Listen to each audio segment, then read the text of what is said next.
Yes, we'll be back from the break. It's exactly 2 minutes past 9. Smart means a business. Amanju Barije, and today definitely is the 2nd of January. But of course, great things from all our viewers from where we started from 7 a.m. Starting that is with the morning call coming in down to this financial hour. And the discussion, of course, are mainly rotating about the African continental free trade area. But of course, before we go in there, Smart means business here on Smart 24 TV. You can catch us every hour in the morning. You can go to Smart 24 TV Live. That's YouTube. Stream the show. This is at any part of the country that you will be at.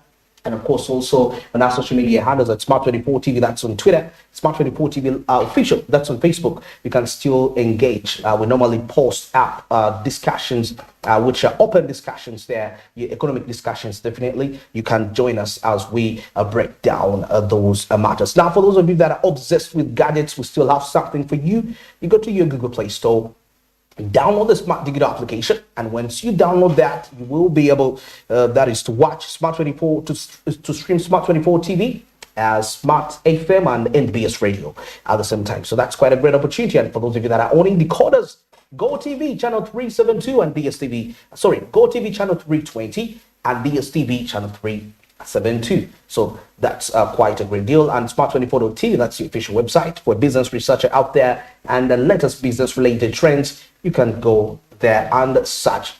Now, heading back into our topic of discussion, of course, getting to understand Africa with a population of roughly 1.4 billion, which is estimated to reach 2.5 billion come 2050. Definitely, that poses quite a huge advantage when it comes to the unity of Africa in terms of trade and so many related activities. And of course, there has been something that has been going on the African Continental Free Trade Area. Of course, with only, I think, one country left to ratify, that is Eritrea. But of course, this is due to quite various reasons, like we shall see later on onto the show. Now, for that reason, I'm joined with the guests here. I have Maureen Wagubi. Now, she is the executive director. That is for the Institute of Social Transformation, and definitely Joanita Nasuna too here. That is a member on that is the Independent Continental Youth Advisory Council. That is of the African Continental Free Trade Area. It's a pleasure to have you on Smart Means Business this morning. Good morning, Madam Joanita, and good morning, Madam Maureen. How are you? And a Happy New Year at the same time before we kick start off. Yeah, good morning, Barije, and Happy New Year to you too. Yes, Barije, Happy New Year to you too. Thank you very much. Happy New Year to you too. And now, of course, the big point of discussion here, it's been ongoing for quite a while. And I think I'm going to start with Joanita Nasuna on these matters, the African Continental Free Trade Area. I mean, first of all, let's get to the basics of this. When somebody says African Continental Free Trade Area, break it down to a common viewer right there to get a clear picture. So, the African Free Continental Trade Area is in abbreviation, the AFCFTA. Yes. So whenever you find an abbreviation, that is exactly what we're talking about. So this is a big market that it is intra-regional, and it is going to bring African countries together. So all members of the African Union, that is the 55 African countries, are expected to be part of this big market. So the AFCFTA was signed by African countries following the African Union Summit in 2015. So it was signed by 54 countries, like you talked about it earlier, that Eritrea is the only one that hasn't signed. However, it has been ratified by 47 African countries so far. So that means 47 African countries, inclusive of Uganda, have deposited the tools of ratification. That means they have opened up for trade. So this African Continental Free Trade Area is a liberal market. So what does liberal market mean? It means an open market for free movement of goods and services. So which is envisioned that progressively there's going to be total free movement. That means that a market that is tariff free but also a market that has non-tariff barriers. Okay. That we are looking at a market that progressively shall have a continental customs union. Okay. So what does this mean? It means that we shall have a one language on the African continent, an integrated union of Africa. But the beauty with it is that it will boost economic integration, trade on the African continent. And what does that mean? It informs so many issues. It brings in the political arm, that once we are working together, it means that we are cooperating politically. Yeah. There is a willingness by African leaders to work together. But also, it means that trade cannot operate in places where there's conflict, where there's insecurity, and those are some of the challenges that we are seeing that are becoming barriers to our smooth trading in Africa. So we are bringing in an economic integration that will also address issues of insecurity. So it means that once we start working together, we trade together, then that means there will be security on the African continent. We are supposed to address our conflicts, our disputes as we operate for a smooth running of this trade. So this is a trade that encourages us to trade with each other as African countries. We are looking at the African continent. So it is that tool of the African Union that will address the issue of economic integration, which will inform also other areas that will bring to African unity at the end of the day. So basically that is what the African Free Continental Trade Area is all about. That is beautiful. You've mentioned something about liberalization, being a liberal market, and that is quite beautiful. But we've seen challenges in Africa as a continent. You know, first of all, we have different countries accustomed, they attributed different regional groupings. We have ECOWAS, the SADC, AGOA, and so many more.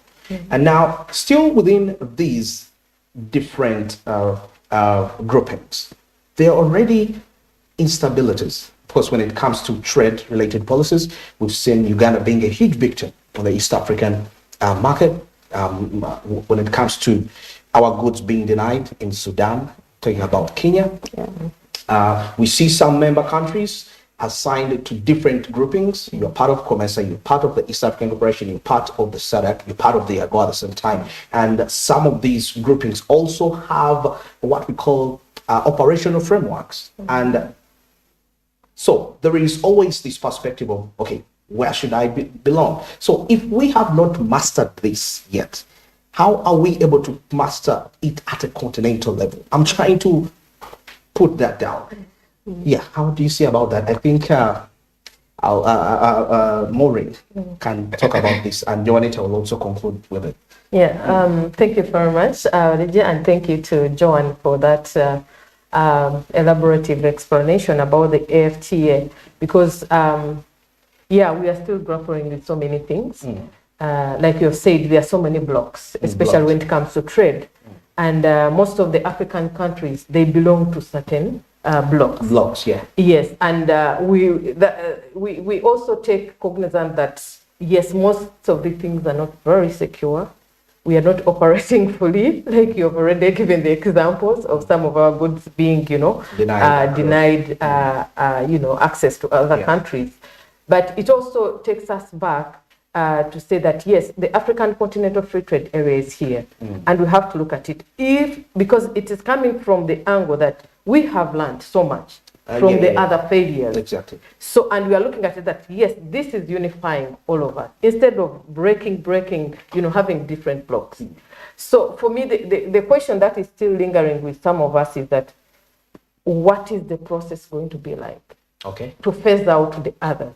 Because it looks like now we have to go with African Continental Free Trade Area. Because this is what we are believing in. And when it comes to the standards of or quality of the products that we are producing as a country, for example, Uganda, the question comes, how prepared are we? Exactly. What are we doing right? How can we compete, you know, effectively with the other countries that are already, you know, doing better. For example, Kenya is, way ahead. Of course. Yeah. So, because even when you look at the East African community, it is already showing that there is a gap. Okay. We are not competing for that. We are not exactly. So how do we compete for this big market? Because even when you look at continentally, Africa is trading at 18% within itself. But there is this huge space. What can we do? That big percentage that's remaining. So it is still between me and you and the political heads. The good thing that there is that willingness. There's willingness. There's willingness for us to trade. Okay. But how do we get other blocks ready for us to move forward? Other blocks to move forward. Yes. Joanita, what do you have to say about that case of the fact that we've not managed to handle unity within the regional blocks and how much more for now the continental bloc? Yeah, and interestingly, when you talk about it, is that the African Continental Free Trade Area totally operates under these regional blocks. So the EAC will harmonize its framework, and then COMESA will also harmonize its framework, SADC. So we are supposed to still operate as regional blocks. Okay. But it's true that within the regional blocks, we are still conflicting. There are quite a number of disputes. But now, like Maureen said, there is a willingness, a political willingness. And we also have to admit that the AFCFTA is still very new. It's a baby. However, it is coming into it is creating a framework in already a conflicting framework. Okay. And there's a lot that has to be addressed. That's very true. And there've been ongoing negotiations, and these are some of the issues that have been addressed, especially the issue of dispute settlement. Dispute settlement. It is very, very pertinent. Okay. And you see, like, trade should not again be disputes amongst countries, political issues should not be an impediment to trade anymore. And how do African leaders look positively at how do they appreciate the AFCFTA as a tool to address all these political issues? We still accept that this is very new. The African Free Continental Trade Area is very new. But again, it is a very pertinent tool to address the issues of conflicts and political challenges that are in the different regional blocks. So we envision that this is a medicine. It is a medicine. It brings the continent together. So while the EAC is not cooperating, SADC will be moving and will be bringing goods in the EAC. COMESA will be very functional. So how do these political leaders, yesterday I was listening to the presidential address. Yes, and I liked what the president said. He said, I know there are so many things that are coming up. Trade is looked at as a tool of revenue for most of the countries. So when you talk about a liberalized market, it only means that, you have to let go of revenue, Okay. And so that is why countries are very protective. He said something that I'm moving away from trade protectionism, the president, and I'm looking at liberalization. So we should envision the African trade in the aspect of us not just being focused on earning revenues out of them, but the more we trade, we believe that it will be more income generating rather than the small revenue that is making many countries protect their boundaries and create a lot of non-tariff barriers because they're trying to, to stop goods from moving into their economies. So protectionism has been a big barrier to trade, and I believe that brings in the political conflict, the blockages, and Uganda has been challenged so much. The competitive advantage of Uganda when you move on the EAC block, if you just had a journey around, Uganda is a food basket of East Africa. We have a lot of food. I agree. It's a food basket. So these other countries have to create an environment that sort of limits exportation of goods to these countries because they know that's where we have the power So we believe that we as Ugandans, when we open or when it works for us, we shall benefit so much.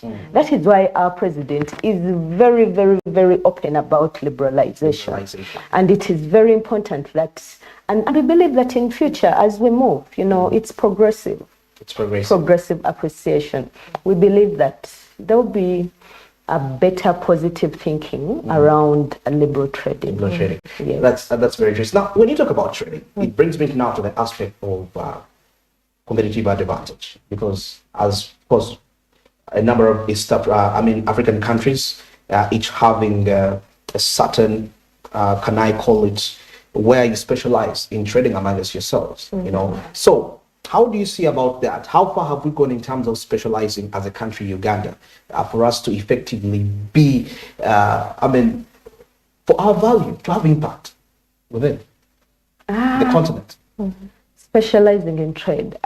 Because we need to have that good where we have an advantage. Yeah. Of course, in general, all African countries, we are agriculture based, but I still feel that would cause a huge, the market would flood with agriculture products. We need to even with agriculture products, we can specialize because we are gifted with different weathers, climates to support that.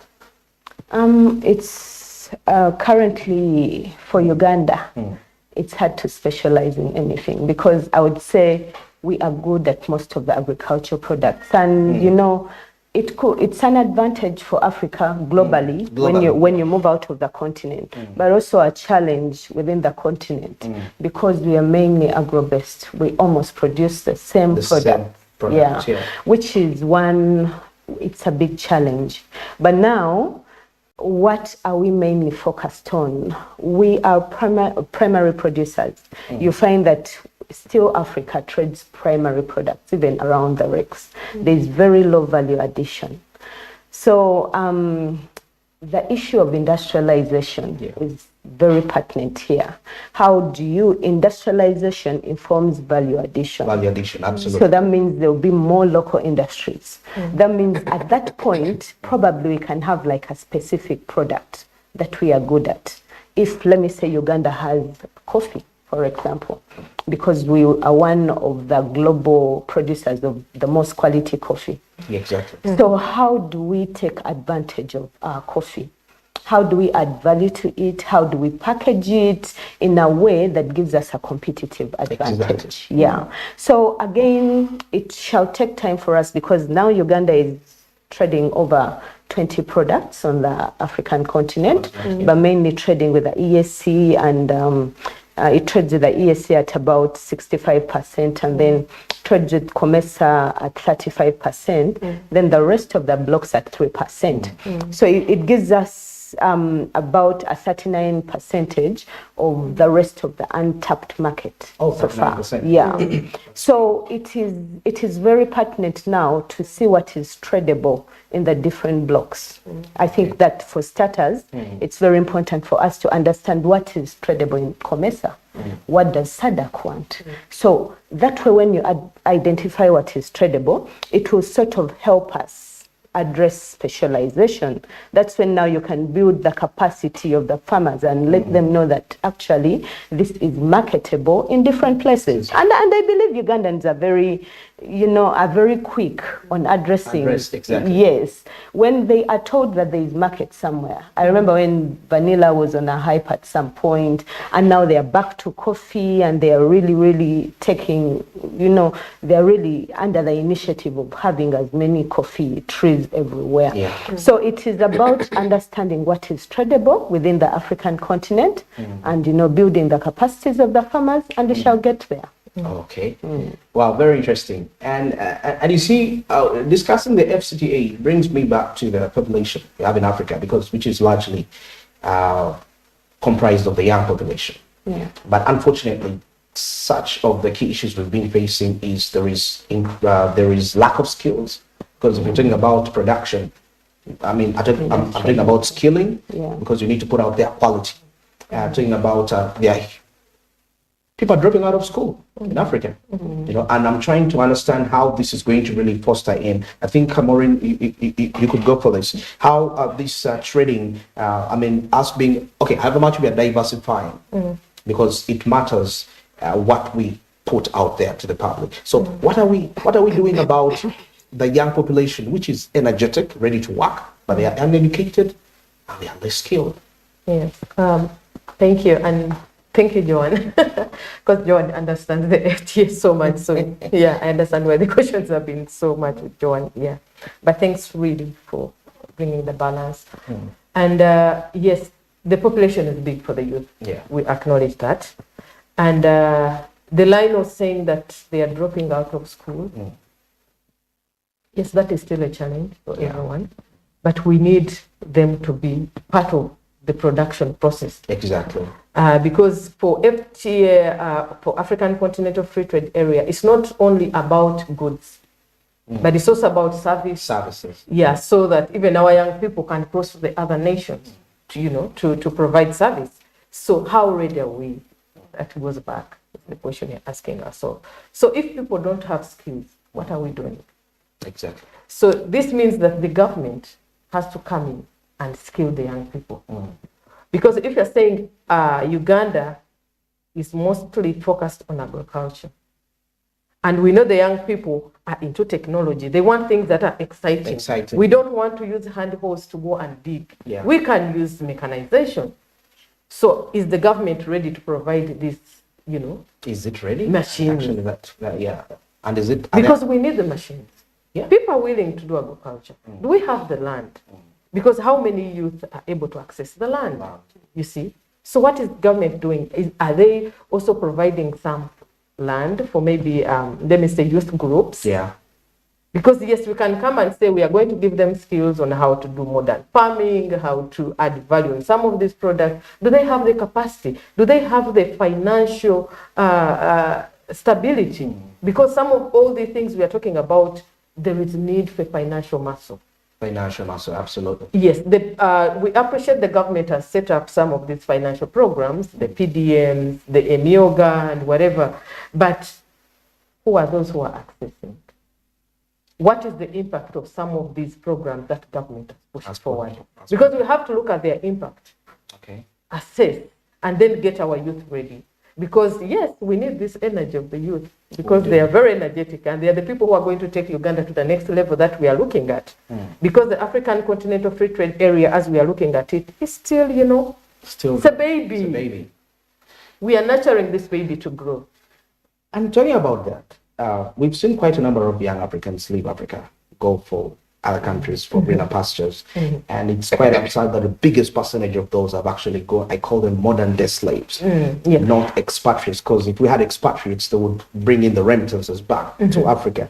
But even what comes in is not enough. So I'm thinking, if the population we are counting on is running away for greener pastures, doesn't that still pose a great disadvantage on how we are going to sort this damage? Of course, it is worrisome. But you know that they say desperate, when you're in a desperate situation, it also calls for desperate what? Measures. Yeah. So because they are saying that, yes, we can't do anything in Africa. Yeah. We cannot earn anything. Yeah. And you're looking at how much they are being paid. Imagine, how much do you pay your maid at home? Okay. That's private. But yeah, if you're looking at how much you pay a maid here at home, and how much she's going to be paid the other time, would you stay? Even if it were you? Of course, if you're in that position, would you stay? I would leave. But also, the ultimate question you'd ask yourself, why am I paying that maid that amount of money? Maybe it's not what I wish to pay them, but vis-a-vis the system, I'm found myself that's the amount of money I need to pay, because I need to survive too. Because most times people forget we are paid for the value we bring. Yeah. So which value have you given to these people? The youth, we are calling the youth. Which value have you given to them that they are going to bring to people? Because even when you go back to the classroom setting, it is more theory. We are giving people theory, whereby they cannot even implement. Okay. How practical are they? How practical? Because actually, last night, my dad sent me, a video of this guy is an Indian. I think he has a PhD and a master's and what. But he's, like selling fruits, pushing wheelbarrows on the roads to make ends meet. Yeah. But this is somebody who has so many, Degrees, so are they qualifications. just theory? I think So there are things that we have to ask ourselves, that it's not about theory, but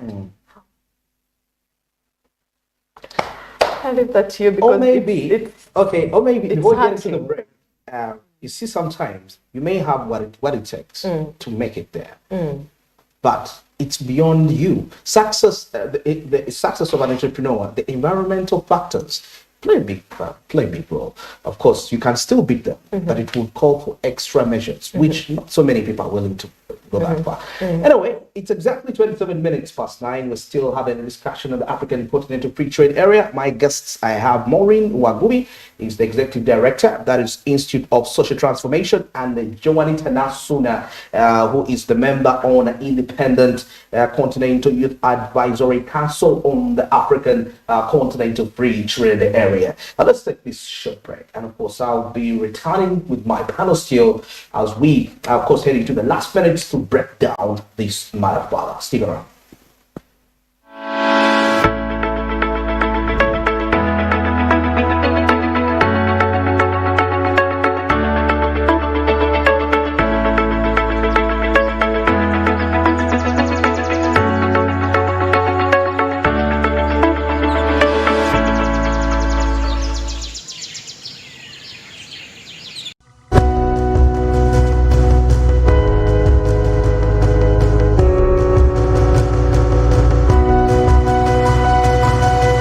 Smart 24, driving business.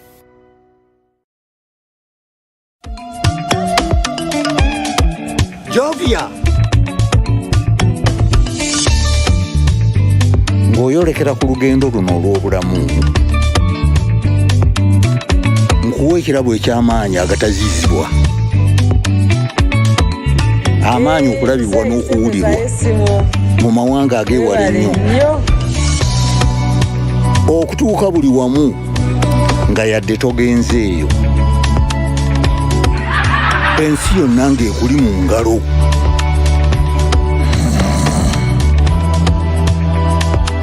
Okutambula mu biseera n'okumanya buli kimu ekirina okumanyibwa.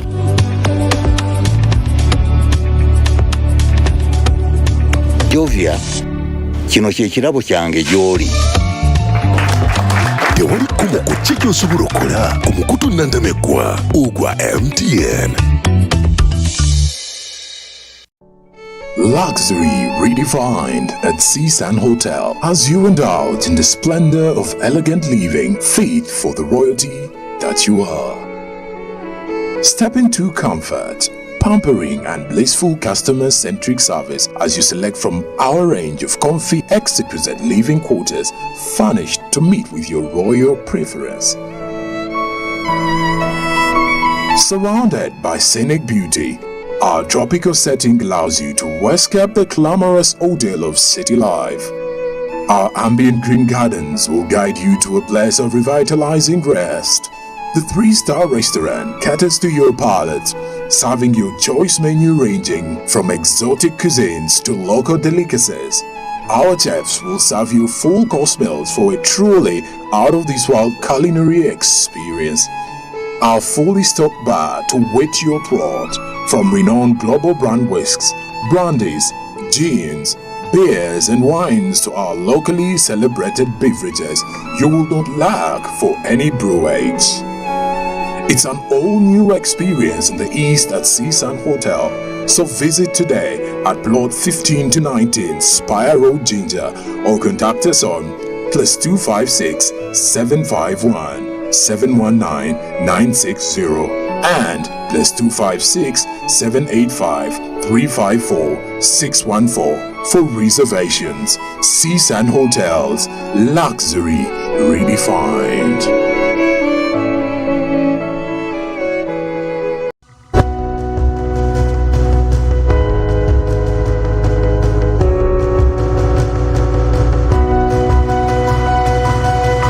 Smart 24, driving business.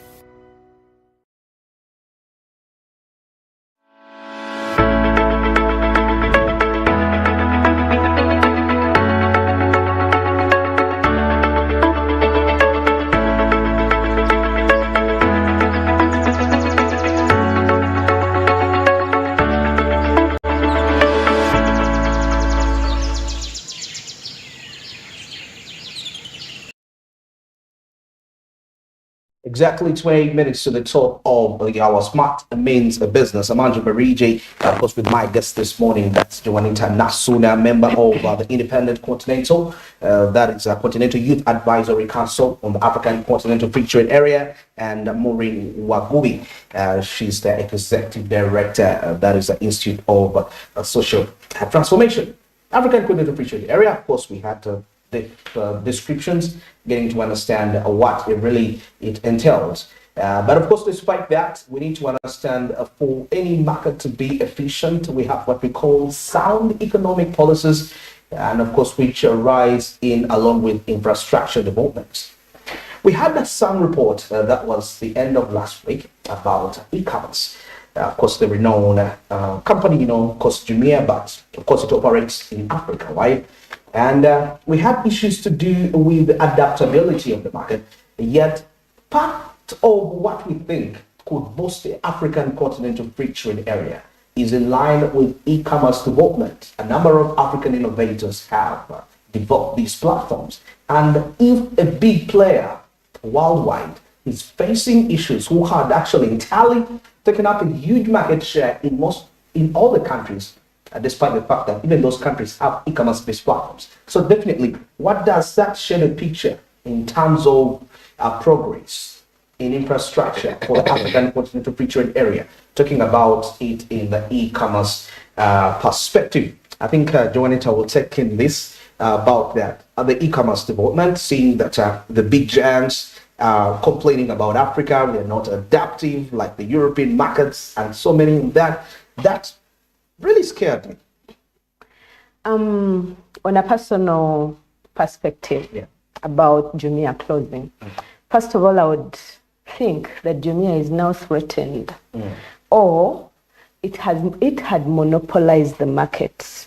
But interestingly, since we following COVID, there has been a lot of sensitization about e-commerce, and there are so many companies now opening up, taking opportunity in that business. And also following COVID, we have to appreciate that now people view e-commerce in a different perspective. And my thinking right now is that Jumia had monopolized the market. We knew nothing but Jumia. And now we have the youth who have studied IT.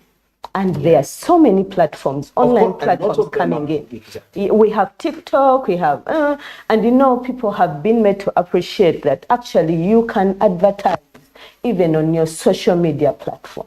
You can sell, you can be contacted right there. So there's also that new thinking, that new knowledge.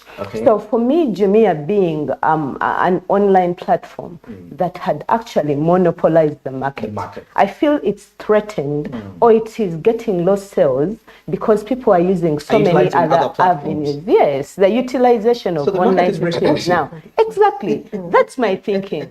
That's my thinking. It is surprised by actually the losses, because then why is it now that it is complaining? So following COVID-19, increased appreciation, increased knowledge, mindset change going on. So my thinking is that Jumia is threatened. It's threatened. That's my thinking. Do you agree with what the CEO said, talking about the copy and paste models from the European markets, putting them onto Africa? Because I believe if you still take a look at the frameworks, all these ideas, we are getting a lift from the developed markets already. Talking about Asia, and now we're implementing it to Africa. Yes, borrowing a leaf. We cannot definitely be where Europe is. Of course we can't. We can't. But our vision, our dream is to get there. Exactly. And we are getting there in so many ways. The market is now quite diversified.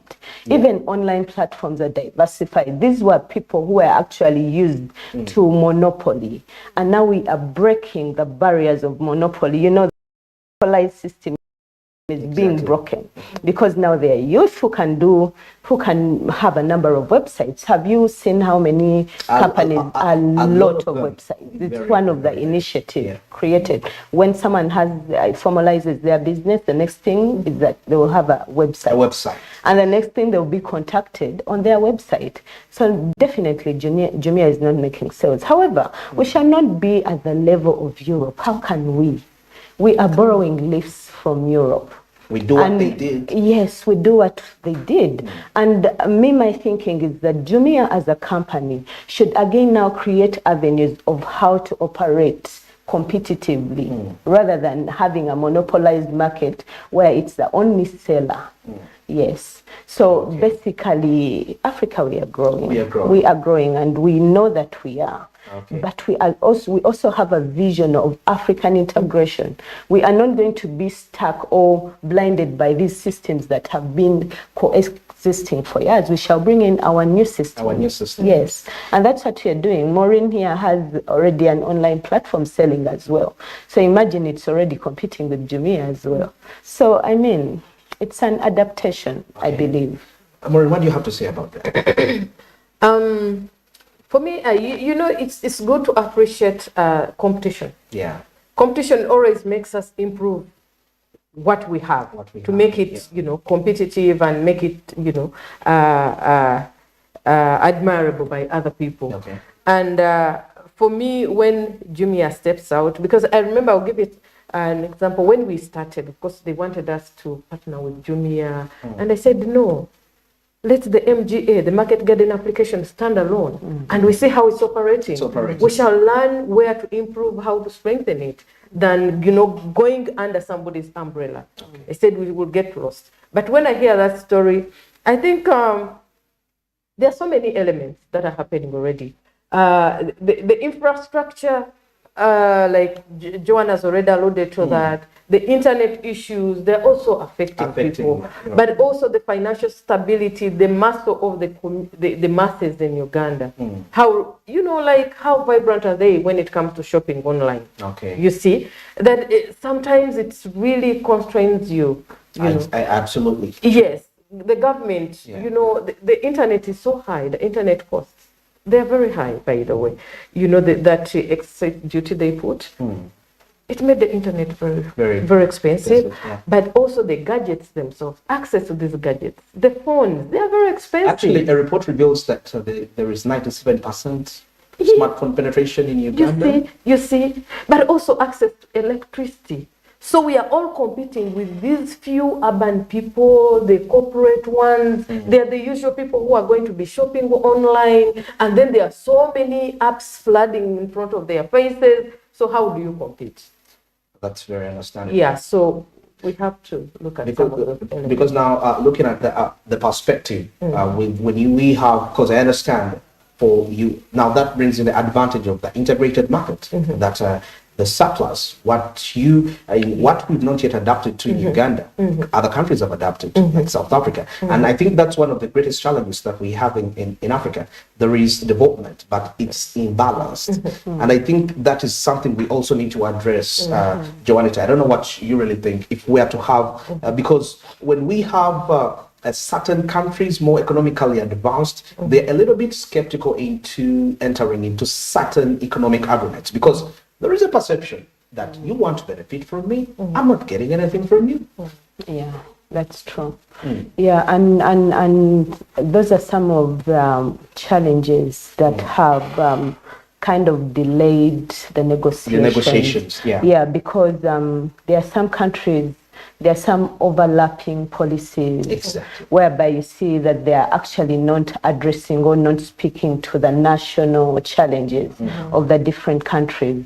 So those are true challenges, and that is expected in trade.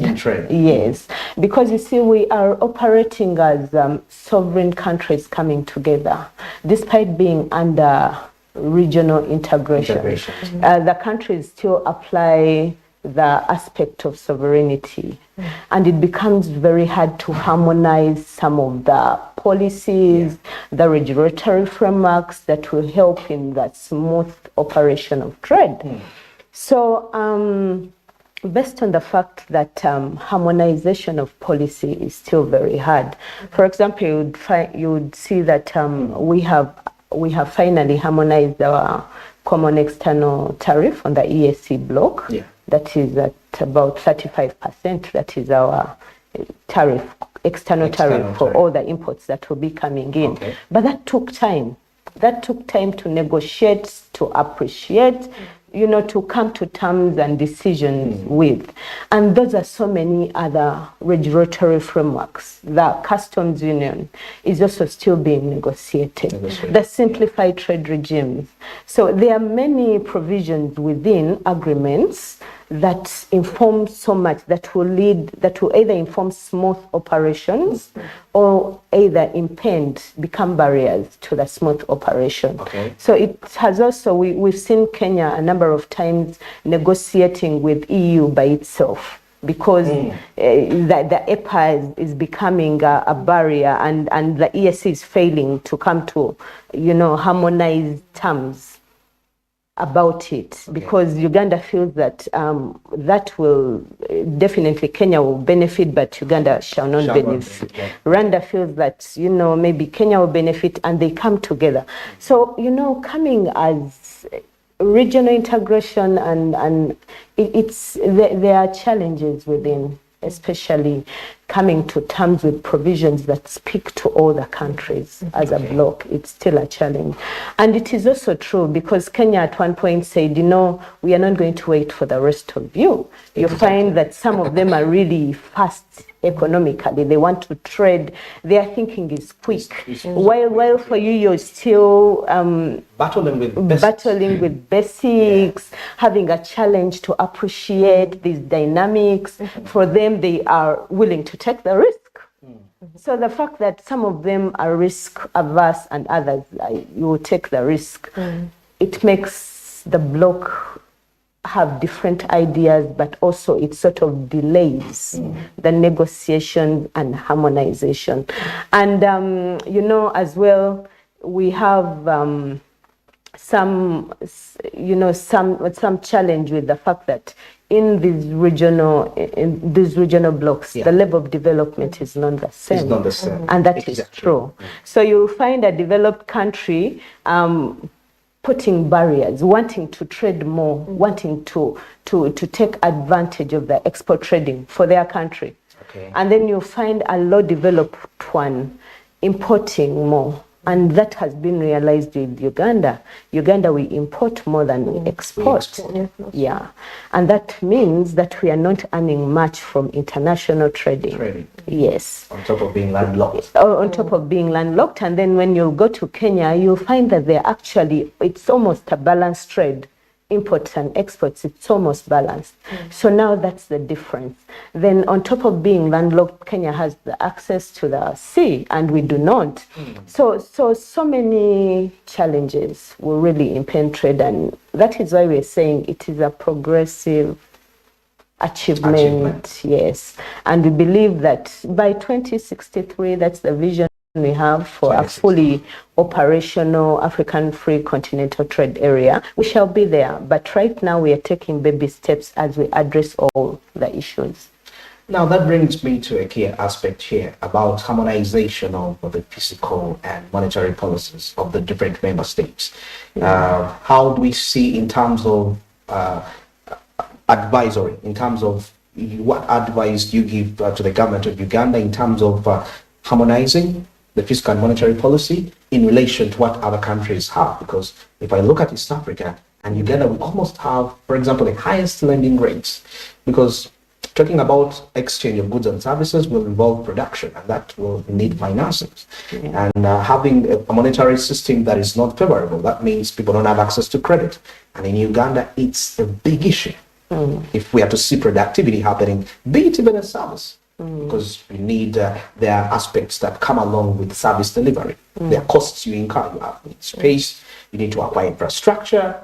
I mean, looking at all that, The president, in his presidential advisory that he had at the end of the year, he talked about Uganda having a challenge with high production costs. And one of the things he pointed out was the monetary policy. He said he's going to address the issue of the bank rate. The bank, exactly. The Yes, bank rate. Yeah. to make it possible for us to be able to access cheaper credit, because we realize that the interest rate is really high. Which is becoming an impending factor a lot with trading, because I mean, when you're financially weak, you can't trade really. There's a lot to address. So he promises us that. Okay. But again, the beauty with Uganda via trading, despite the fact that we are still very weak, and that's for a fact. We see our leader being very positive, despite the lack of performance. We see us as Ugandans facing a number of barriers as we try to cross the borders. And but we don't see Uganda giving up. We don't see Uganda giving up at this point, And that is why it is very important for the traders to take advantage. The fact that we are not giving up. Again, it is another tool that gives us a competitive advantage. We see, I think you saw the president's son going to negotiate with his uncle to open up the border. I remember. Yes. So that is a willingness. That is something that will give us a drive to not give up as well. And not just look at the national market, but also us having that mindset to tap into the international markets, which I believe our traders are still, they haven't really explored the international market, even just on the ESC. There are still a few traders taking advantage, but now it's the time again to build the capacity of our traders to, tell them actually there is also a possibility of you taking your goods out of the country. It's not just for them, because for them they have a different perspective. They are used to the middleman kind of, trading. Someone comes and buys from me, and then, but now we want to build a perspective that actually you can cross the borders and take the goods yourself. So we are phasing into also this other new mindset change, whereby traders actually believe, you make them understand that they can actually cross the border as well, and be able to tap into these new markets. Okay, beautiful, beautiful. And finally, Maureen, do you really think a united Africa, economically and politically, can be able to outstand the global economic sanctions in case? Thank you. I think we can. We can. We can. We can. Like they say, united we stand. Yes, but I have to take us back a little bit. That the informality of most of the, the African kind of businesses also has to be handled if we have to compete favorably with the others. Actually, there is a big issue of the informal sector. Because most businesses have not formalized. And even the African Continental Free Trade Area we are talking about is looking at formal businesses. So if you look at the almost 75% formality and you're looking at the other 25%, are we ready to compete? That's a whole discussion. Are we going to have very soon? The informal sector. As much as we're looking at African nations, the political differences, being a key factor, but that is also a big factor. Business, formalization of enterprises. It's huge. There's a huge economy right there for the informal business. But also what is keeping them informal, we should address why. What's the problem? Exactly. Because there are a number of issues that are really... it's very important for government. I see we study so much about global economics, and we understand that IMF has subjected most of these governments to deregulate. In other words, they are not in the system. We are in a free market economy, whereby the countries are basically regulated by the demand and supply. Yeah. So government just sits back, looks on, and maybe when you make a lot of noise, they're like, no, maybe we should do something.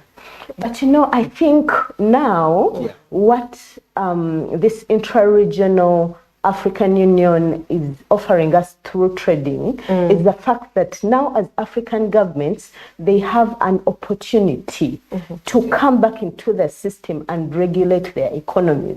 That is the opportunity it's giving us. That has been snatched away from us by being in this one global village that we talk about. This global village, is it helping Africans in any way? Definitely not. It's not. It's marginalizing us the more.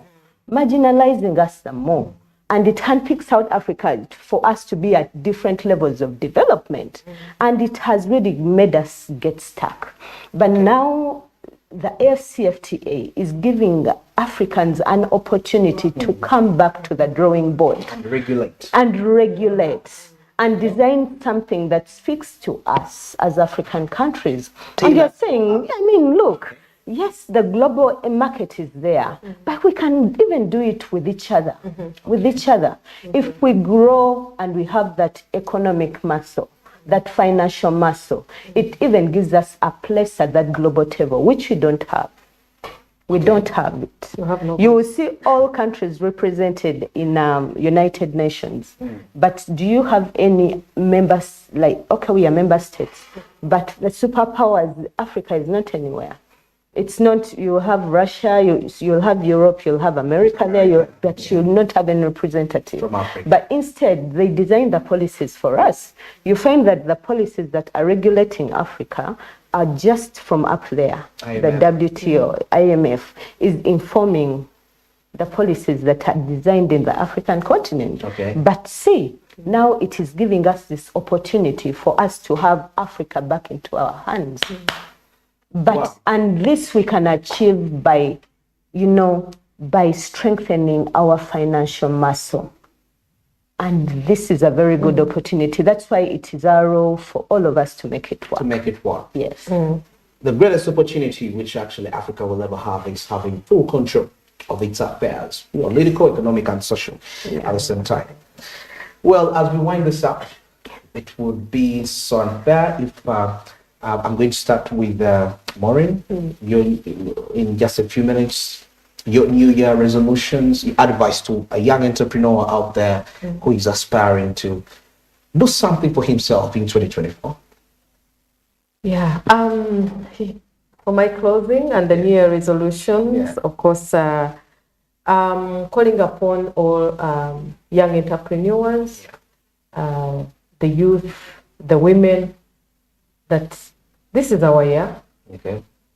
Keep a positive mindset. The opportunities are out there.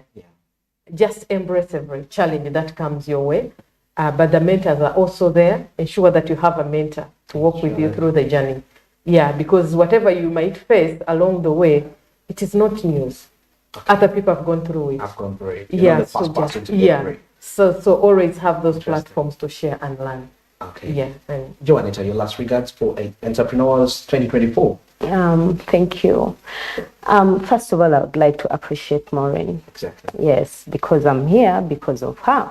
But again, I would like to appreciate Smart 24.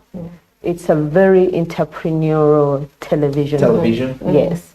And it is very pertinent because that is where we are headed for. When we come here to discuss trade, we're talking about entrepreneurship, we're talking about mindset change, we're talking about empowerment of the most marginalized, the women, the youth.